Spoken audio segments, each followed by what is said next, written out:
This entire operation is based on the premise, and I'll read it from their press release, an immigration enforcement effort across the state of Maine targeting the worst of the worst criminal illegal aliens. That's the mission, the worst of the worst criminal illegal aliens. Well, as evidence of what they are doing here in Maine, yesterday they released pictures of 4 people that had been arrested. 2 have been convicted. 1 is charged with, but apparently not convicted, and 1 was convicted of operating under the influence. They also told us on Monday they've arrested 50 people.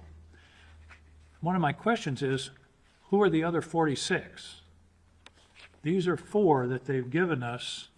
One of them is an OUI, which I think few people would characterize as the worst of the worst. But what are the other? Who are the other 46 that they arrested this week, and what were they either charged with or convicted of that constitutes the worst of the worst?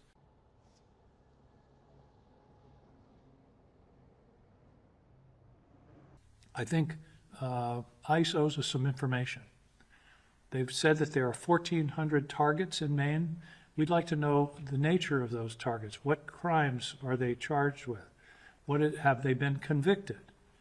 Or have they only been arrested and not convicted? Had a pretty classy camera. I bet.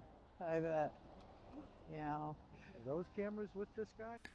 I also met just now with the superintendent of schools, and I'm hearing both directly from people in the community and also from the superintendent about the soft damage that's being done by this.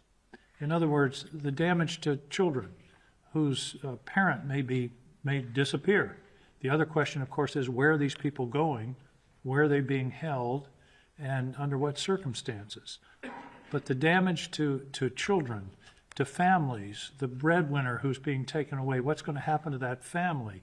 Are we going to see a surge in evictions in a month or so because of this?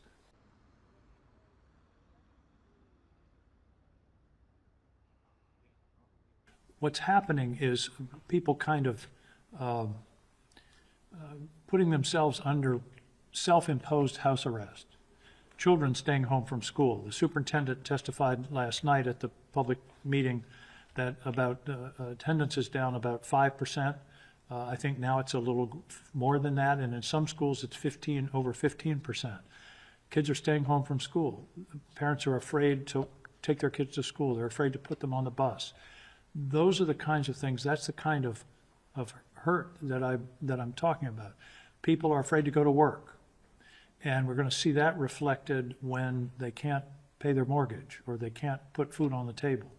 And I'm hearing from employers who are having a fairly high level of absenteeism because the people that are in a gray zone are afraid to go out in public.